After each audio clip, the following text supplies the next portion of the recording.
आप सभी के बीच आकर आज एक अलग ही खुशी महसूस कर रहा हूं।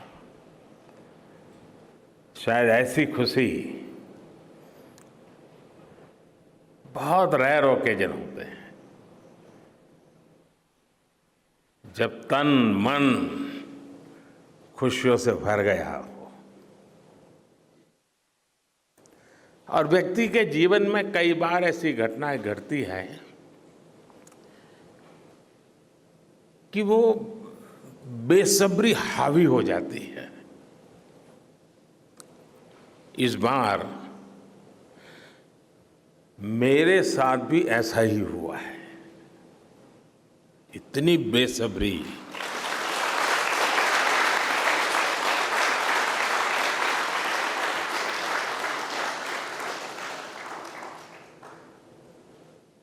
मैं साउथ अफ्रीका में था, फिर ग्रीस का कार्यक्रम था तो वहां चला गया, लेकिन मेरा मन पूरी तरह आपके साथ ही लगा हुआ था।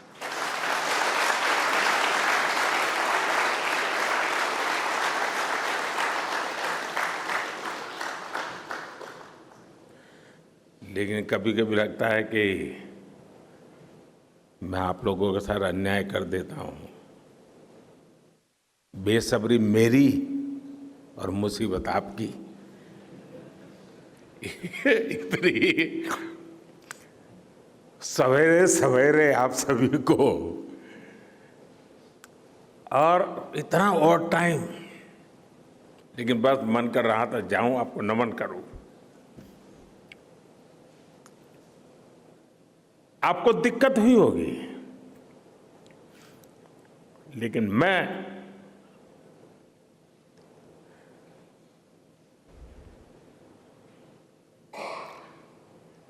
भारत में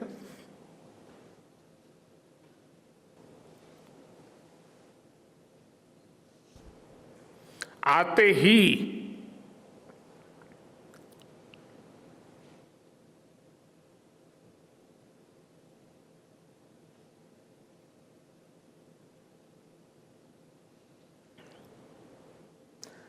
जल्द से जल्द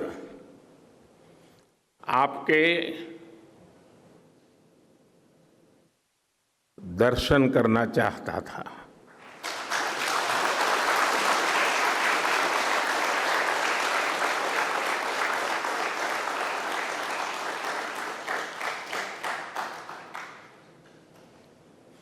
आप सबको सैल्यूट करना चाहता था।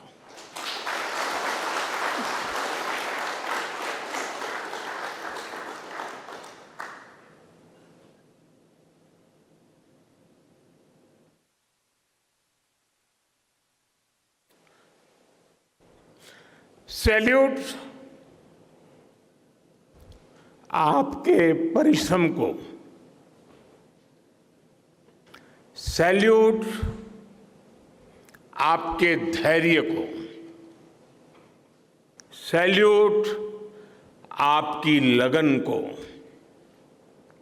सैल्यूट आपकी जीवटता को, सैल्यूट आपके जज्बे को। आप देश को जिस ऊंचाई पर लेकर गए हैं, ये कोई साधारण सफलता नहीं है। ये अनंत अंतरिक्ष में भारत के वैज्ञानिक सामर्थ्य का शंखनाद है।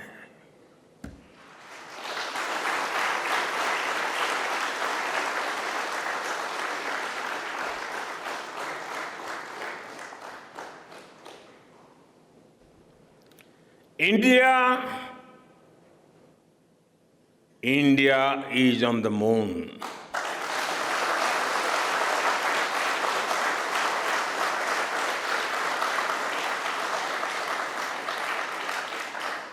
We have our national pride placed on the moon.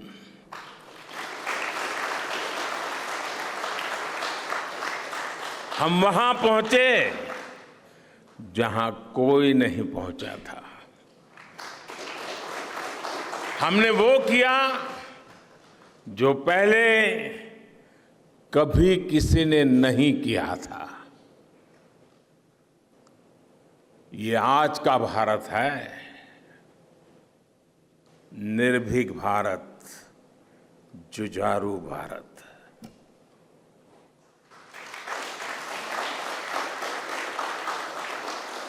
ये वो भारत है जो नया सोचता है, नए तरीके से सोचता है, जो डार्क जोन में जाकर भी दुनिया में रोशनी की किरण फैला देता है।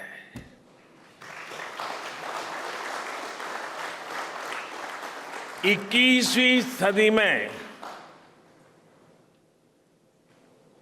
यही भारत दुनिया की बड़ी बड़ी समस्याओं का समाधान करेगा। मेरी आंखों के सामने 23 अगस्त का वो दिन, वो एक एक सेकंड बार बार घूम रहा है। जब टचडाउन कंफर्म हुआ तो जिस तरह यहां इसरो सेंटर में पूरे देश में लोग उछल पड़े, वो दृश्य कौन भूल सकता है।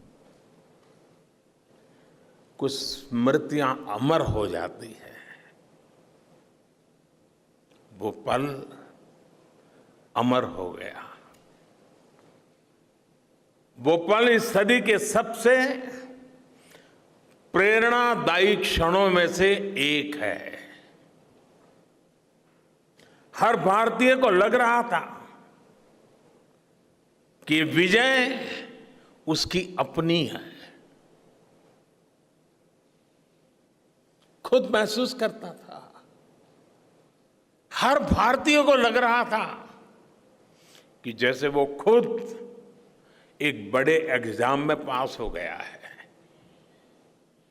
आज भी बधाइयां दी जा रही है, संदेश दिए जा रहे हैं, और ये सब मुमकिन बनाया है आप सबने, आपने।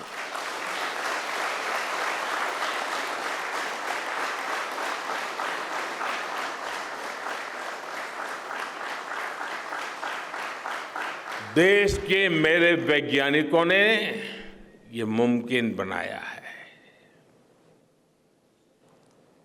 मैं आप सबका जितना गुणगान करूं वो कम है। मैं आपकी जितनी सराहना करूं वो कम है। साथियों, मैंने वो फोटो देखी जिसमें हमारे मून लैंडर ने अंगद की तरह चंद्रमा पर मजबूती से अपना पैर जमाया हुआ है।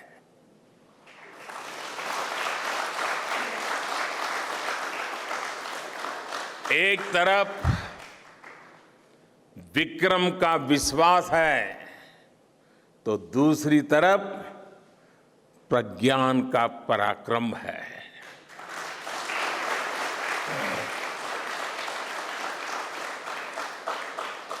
हमारा प्रज्ञान लगातार चंद्रमा पर अपने पद चिन्ह छोड़ रहा है।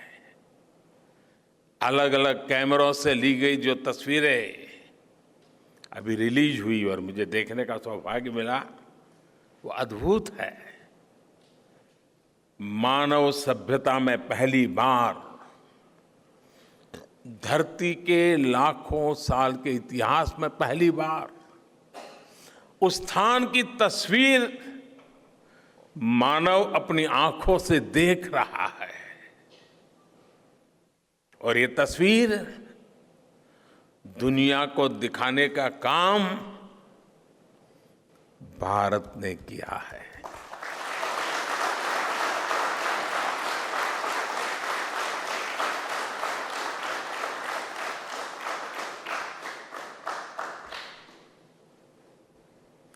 आप सभी वैज्ञानिकों ने किया है। आज पूरी दुनिया भारत की साइंटिफिक स्पिरिट का,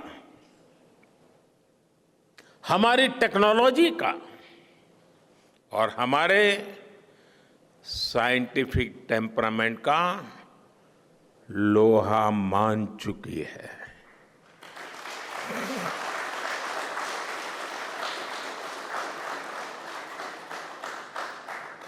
चंद्रयान महाअभियान सिर्फ भारत की नहीं बल्कि पूरी मानवता की सफलता है।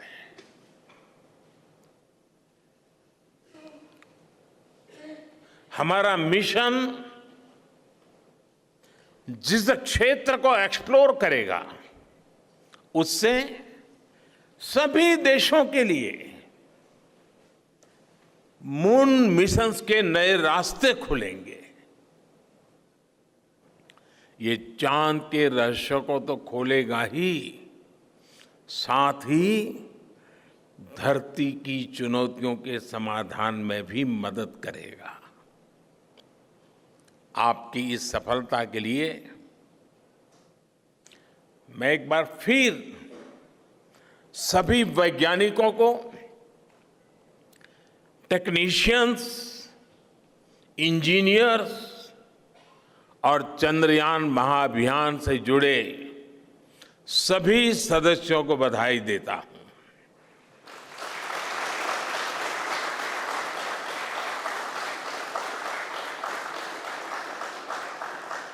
मेरे परिवारजनों, आप जानते हैं कि स्पेस मिशंस के टच डाउन पॉइंट को एक नाम दिए जाने की वैज्ञानिक परंपरा है। चंद्रमा के जिस हिस्से पर हमारा चंद्रयान उतरा है, भारत ने उस स्थान के भी नामकरण का फैसला लिया है।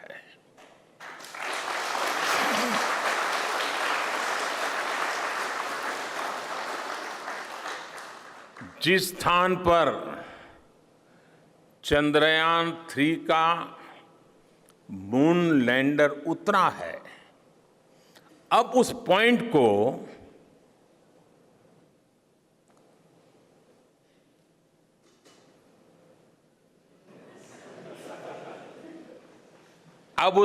को शिव शक्ति के नाम से जाना जाएगा।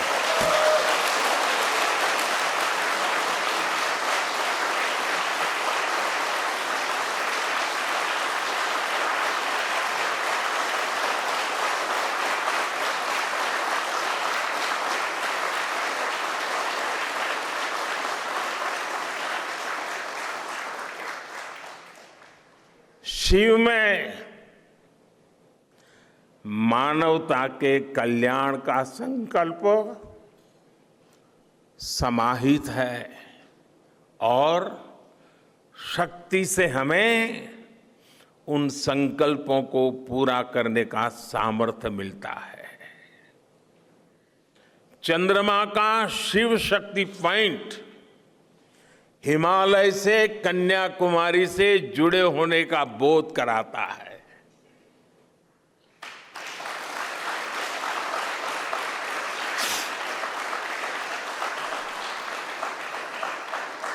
हमारे ऋषियों ने कहा है, येन कर्माण्य पशो मनीषिणो यज्ञे कुण्वन्ति वित्तेषु धीरः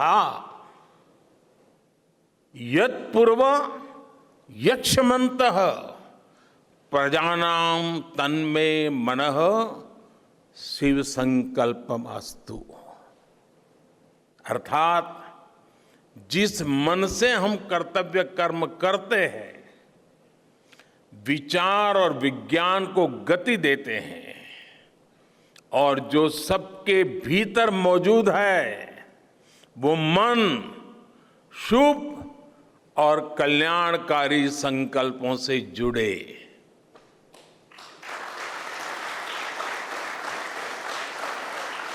मन के इन शुभ संकल्पों को पूरा करने के लिए शक्ति का आशीर्वाद अनिवार्य है,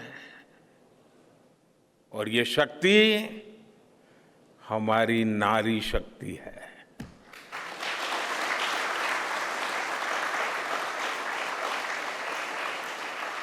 हमारी माताएं बहनें हैं।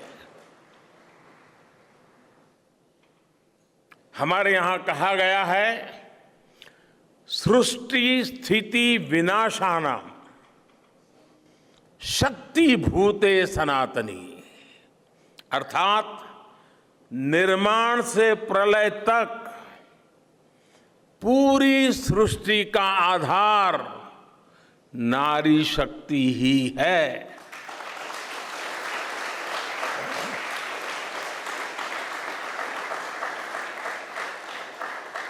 आप सबने देखा है, चंद्रयान 3 में देश ने, हमारी महिला वैज्ञानिकों ने,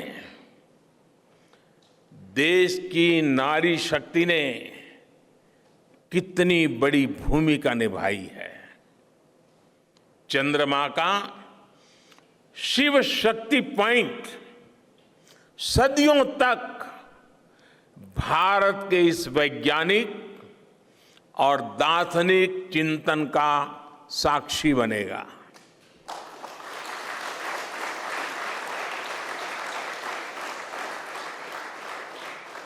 ये शिव शक्ति पॉइंट आने वाली पीढ़ियों को प्रेरणा देगा कि हमें विज्ञान का उपयोग मानवता के कल्याण के लिए ही करना है। मानवता का कल्याण, यही हमारा सुप्रीम कमिटमेंट है। साथियों, एक और नामकरण काफी समय से लंबित है। 4 साल पहले जब चंद्रयान 2 चंद्रमा के पास तक पहुंचा था, जहां उसके पदचिन्ह पड़े थे, तब ये प्रस्ताव था कि उस स्थान का नाम तय किया जाए।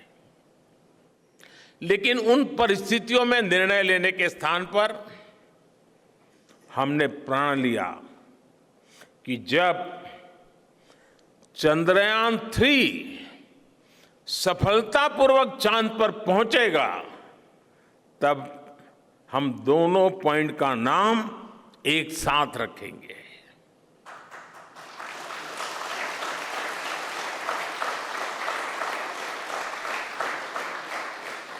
और आज मुझे लगता है कि जब हर घर तिरंगा है, जब हर मन तिरंगा है और चांद पर भी तिरंगा है, तो तिरंगा के सिवाय चंद्रयान 2 से जुड़े उस स्थान को और क्या नाम दिया जा सकता है।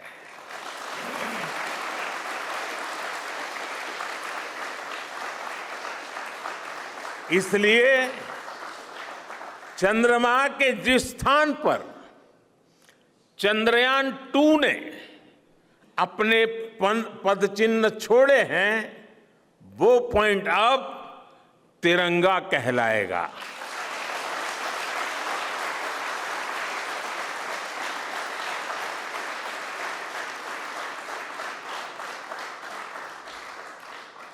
ये तिरंगा पॉइंट भारत के हर प्रयास की प्रेरणा बनेगा। ये तिरंगा पॉइंट हमें सीख देगा कि कोई भी विफलता आखिरी नहीं होती। अगर दृढ़ इच्छा शक्ति हो तो सफलता मिलकर के ही रहती है। यानी मैं फिर दोहरा रहा हूं, चंद्रयान-2 के पद चिन्ह जहां है, वो स्थान आज से तिरंगा पॉइंट कहलाएगा। और जहां पर चंद्रयान-3 का मून लैंडर पहुंचा है, वो स्थान आज से शिव शक्ति पॉइंट कहलाएगा।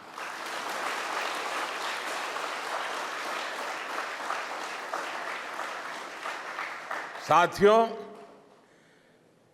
आज भारत दुनिया का चौथा ऐसा देश बन चुका है जिसने चंद्रमा की सतह को छुआ है। ये सफलता तब और अधिक बड़ी हो जाती है जब हम ये देखते हैं कि भारत ने अपनी यात्रा कहां से शुरू की थी।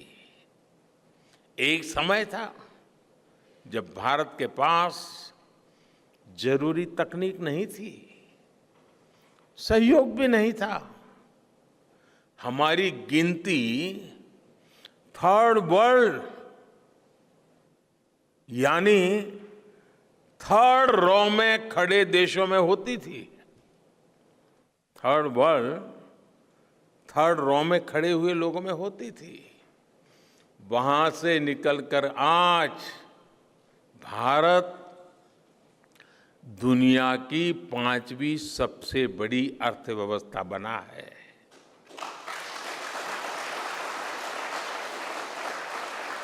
आज ट्रेड से लेकर टेक्नोलॉजी तक भारत की गिनती पहली पंक्ति यानी फर्स्ट रॉ में खड़े देशों में हो रही है। यानी थर्ड रॉ से फर्स्ट रॉ तक इस यात्रा में इसरो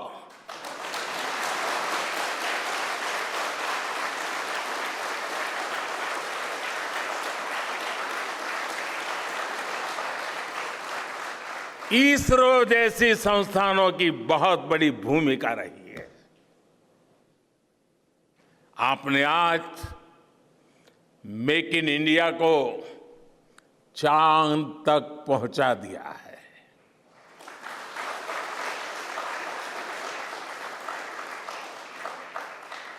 मेरे परिवारजनों, मैं आज आपके बीच आकर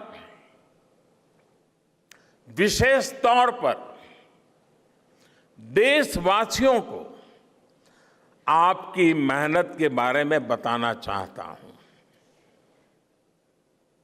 जो मैं बातें बता रहा हूं वो आपके लिए नई नहीं है, लेकिन आपने जो किया है, जो साधना की है, वो देशवासियों को भी पता होना चाहिए। भारत के दक्षिण हिस्से से चंद्रमा के दक्षिणी ध्रुव तक चंद्रयान की ये यात्रा आसान नहीं थी। मून लैंडर की सॉफ्ट लैंडिंग सुनिश्चित करने के लिए हमारे वैज्ञानिकों ने इसरो की रिसर्च फैसिलिटी में आर्टिफिशियल मून तक बना डाला। इस आर्टिफिशियल मून पर विक्रम लैंडर को अलग अलग तरीके से सरफेस पर उतारकर उसका टेस्ट किया गया था। अब इतने सारे एग्जाम देकर हमारा मून लैंडर वहां गया है, तो उसे सक्सेस मिलनी ही मिलनी थी।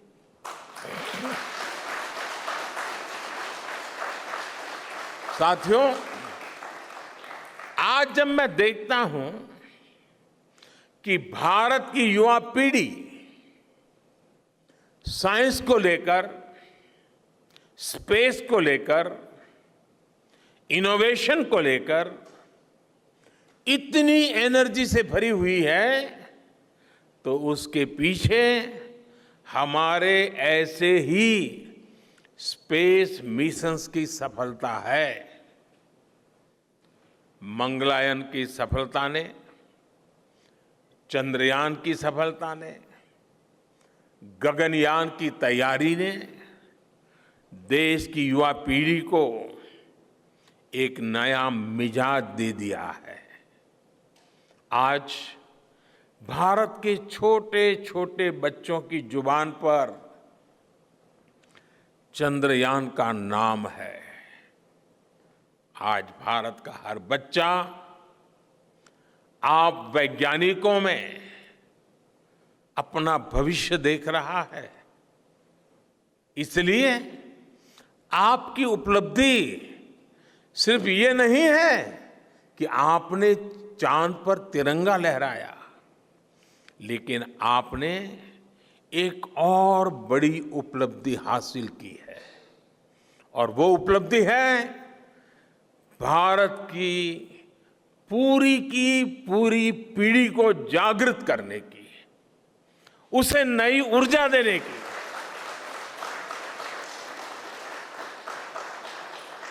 आपने एक पूरी पीढ़ी पर अपनी इस सफलता की गहरी छाप छोड़ी है।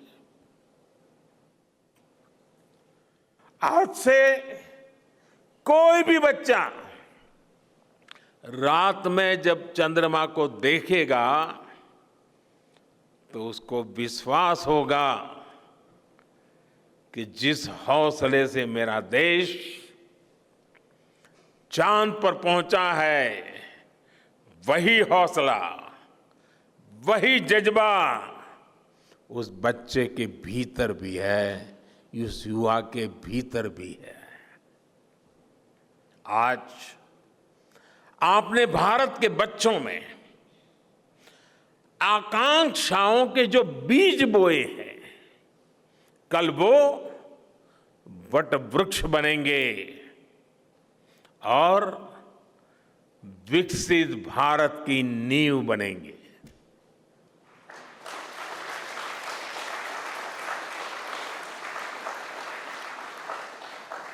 हमारी युवा पीढ़ी को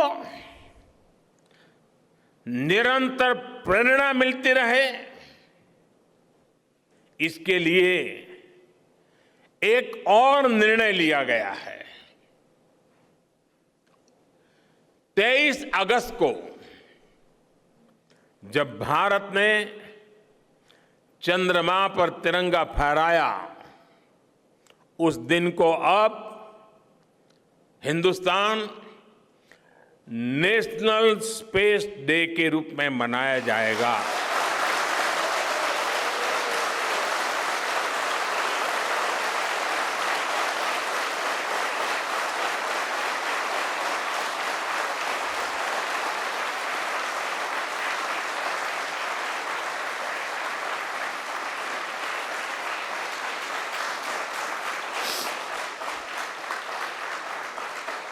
जब हर वर्ष national space day science, technology और इनोवेशन की स्पिरिट को सेलिब्रेट करेगा, हमें हमेशा हमेशा के लिए प्रेरित करता रहेगा।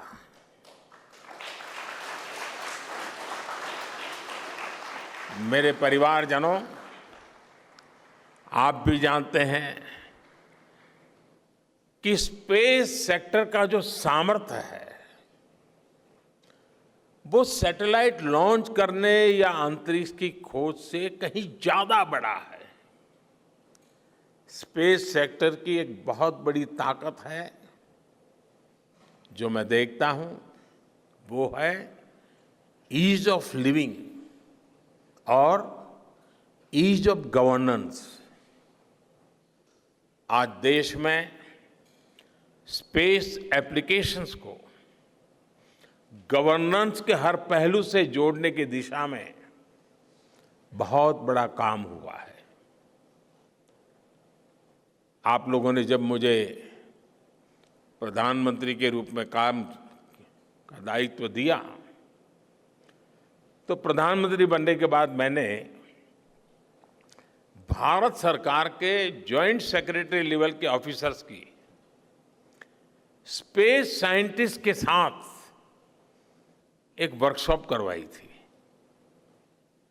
और इसका मकसद ये था कि गवर्नेंस में, शासन व्यवस्था में ट्रांसपेरेंसी लाने में स्पेस सेक्टर की ताकत का ज्यादा से ज्यादा इस्तेमाल कैसे करें। तब किरण जी शायद हम लोगों के साथ काम करते थे।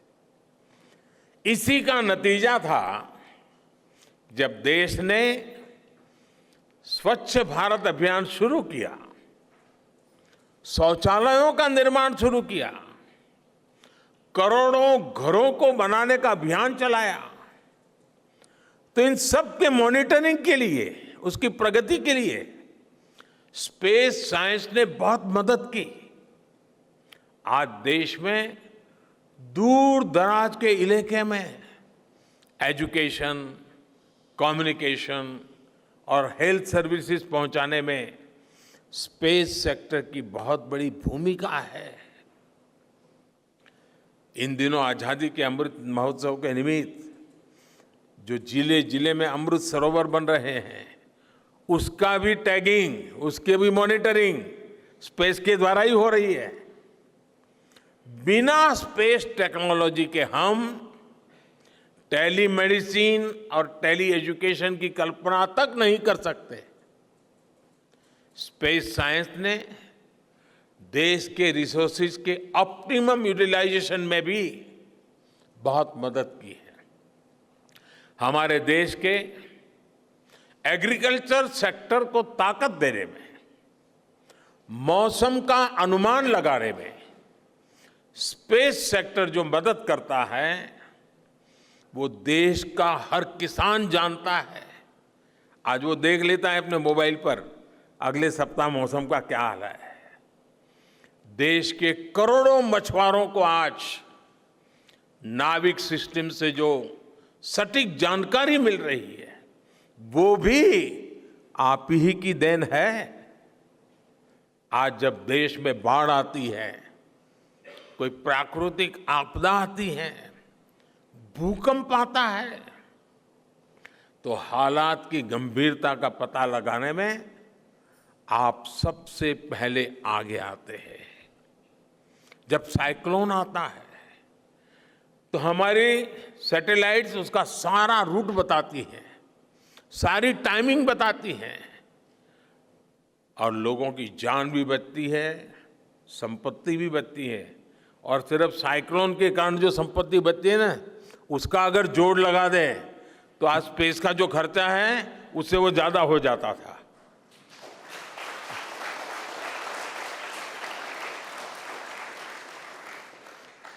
हमारे PM Gatishakti national master plan का आधार भी स्पेस टेक्नोलॉजी ही है।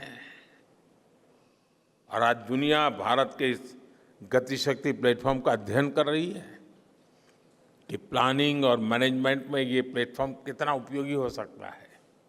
इससे प्रोजेक्ट्स की प्लानिंग, एजुकेशन और मॉनिटरिंग में काफी मदद मिल रही है। समय के साथ बढ़ता हुआ स्पेस एप्लीकेशन का ये दायरा हमारे युवाओं के लिए अपॉर्चुनिटीज भी बढ़ा रहा है, अवसर बढ़ा रहा है।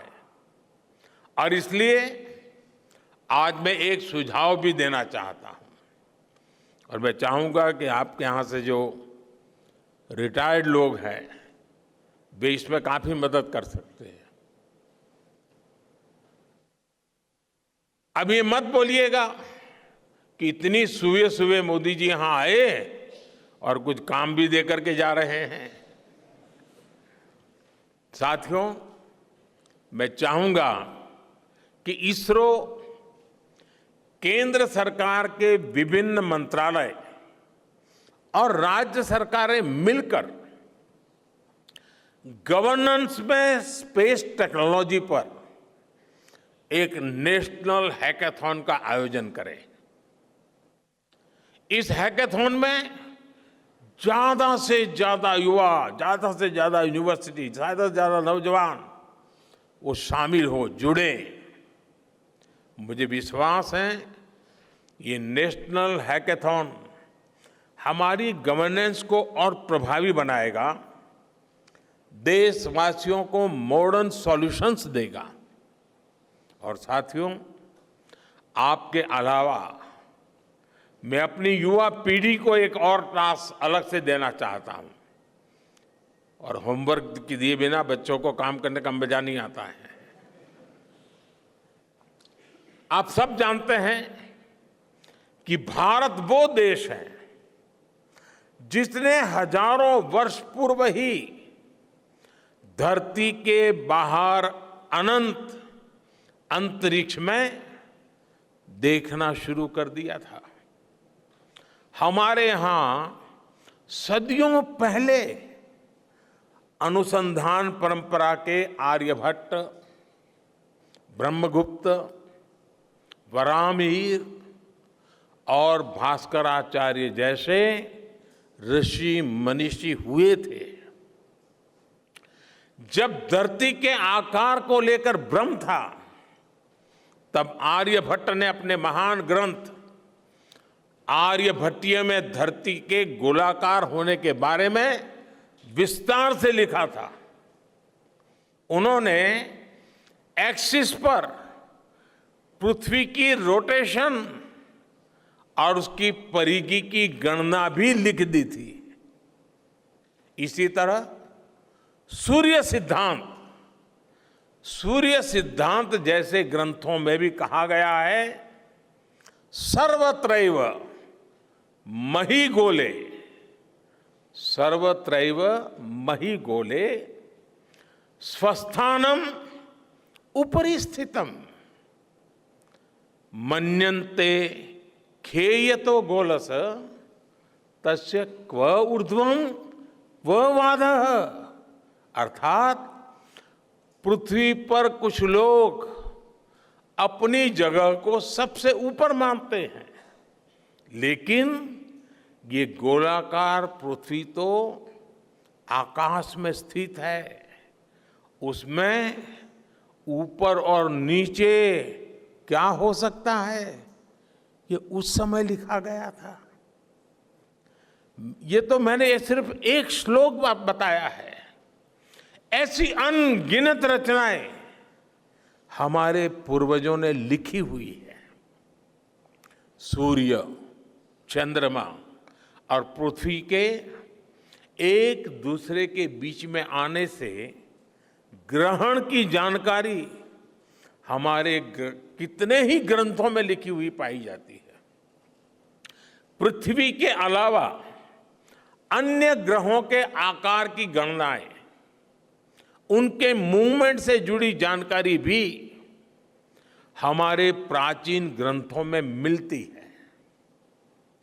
हमने ग्रहों और उपग्रहों की गति को लेकर इतना सूक्ष्म गणनाएं करने की वो काबिलियत हासिल की थी कि हमारे यहां सैकड़ों वर्ष आगे के पंचांग यानी कैलेंडर्स बनाए जाते थे।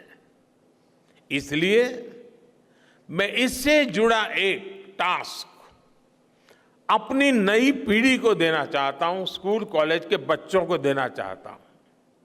मैं चाहता हूं कि भारत के शास्त्रों में जो खगोलीय सूत्र है, उन्हें साइंटिफिकली प्रूव करने के लिए, नए सिरे से उनके अध्ययन के लिए नई पीढ़ी आगे आए।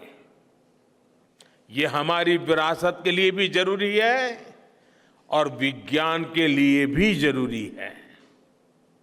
आज जो स्कूल के, कॉलेज के, यूनिवर्सिटी के स्टूडेंट्स हैं, रिसर्चर्स हैं, उन पर एक तरह से ये दोहरा दायित्व है।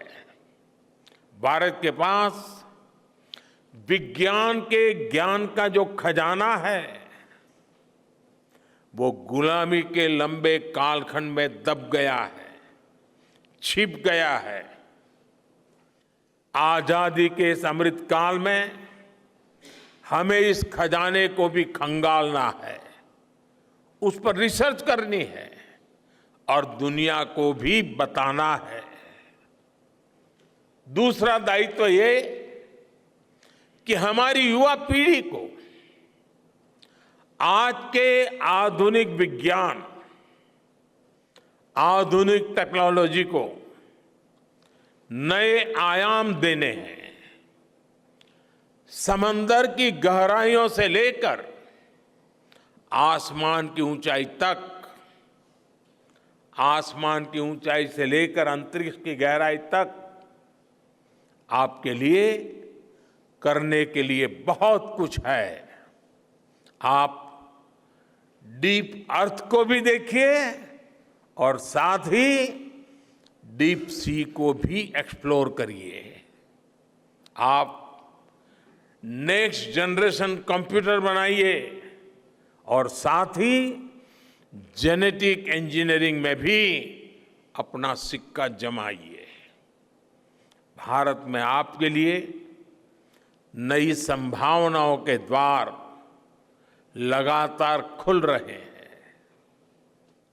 21वीं सदी के इस कालखंड में जो देश साइंस और टेक्नोलॉजी में बढ़त बना ले जाएगा, वो देश सबसे आगे बढ़ जाएगा। साथियों, आज बड़े बड़े एक्सपर्ट्स कह रहे हैं कि अगले कुछ वर्षों में भारत की स्पेस इंडस्ट्री $8 बिलियन से बढ़कर $16 बिलियन की हो जाएगी। सरकार भी इस बात की गंभीरता को समझते हुए स्पेस सेक्टर में लगातार रिफॉर्म कर रही है। हमारे युवा भी कमर कसकर तैयार है। आपको जानकर सुखद आश्चर्य होगा कि पिछले 4 साल में स्पेस सेक्टर में काम करने वाले स्टार्टअप्स की संख्या 4 से बढ़कर करीब करीब 150 हो गई है। हम कल्पना कर सकते हैं कि अनंत आकाश में कितनी अनंत संभावनाएं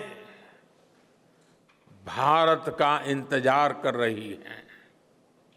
वैसे कुछ दिन बाद 1 सितंबर से माईगॉव हमारे चंद्रयान मिशन को लेकर बहुत बड़ा क्विज कंपटीशन लॉन्च करने वाला है।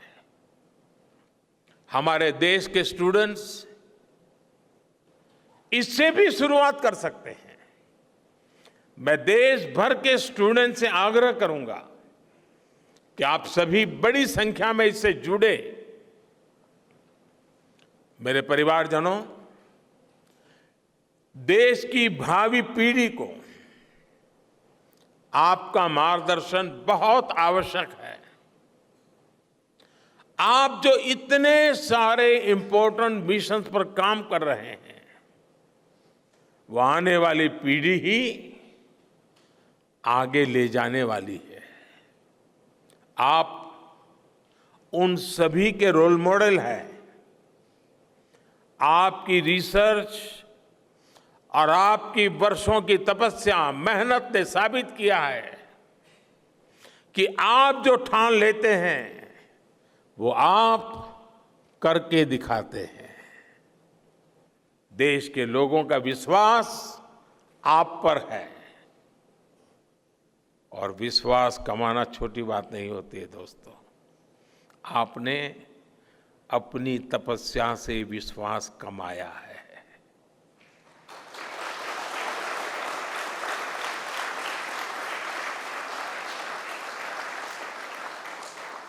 देश के लोगों का आशीर्वाद आप पर है।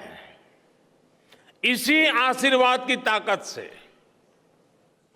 देश के प्रति इसी समर्पण भाव से भारत साइंस एंड टेक्नोलॉजी में ग्लोबल लीडर बनेगा।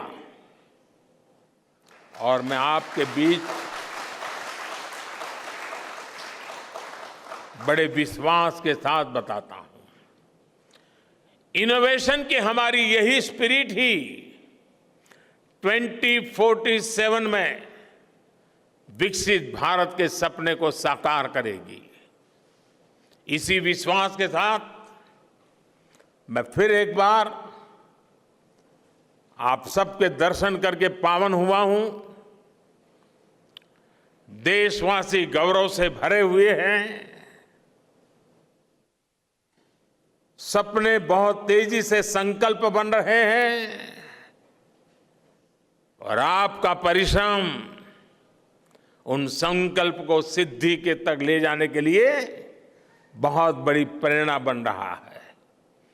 आपको जितनी बधाई दूं कम है, जितना अभिनंदन करूं कम है। मेरी तरफ से, करोड़ों करोड़ों देशवासियों की तरफ से, दुनिया भर की साइंटिफिक कम्युनिटी की तरफ से अनेक अनेक धन्यवाद, बहुत बहुत शुभकामनाएं। भारत माता की, भारत माता की, भारत माता की। धन्यवाद।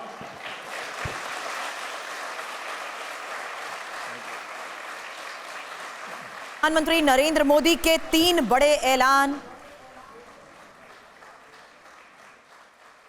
इसरो से प्रधानमंत्री नरेंद्र मोदी के 3 बड़े ऐलान, जहां 23 अगस्त का दिन अब वो होगा राष्ट्रीय अंतरिक्ष दिवस। चंद्रयान 3 जहां पर टच डाउन किया, जहां उतरा, वो होगा शिव शक्ति पॉइंट। चंद्रयान 2 के निशान जहां पर है, वो होगा तिरंगा पॉइंट। तो इसरो में साइंटिस्ट के साथ प्रधानमंत्री नरेंद्र मोदी की यह मुलाकात, साइंटिस्ट के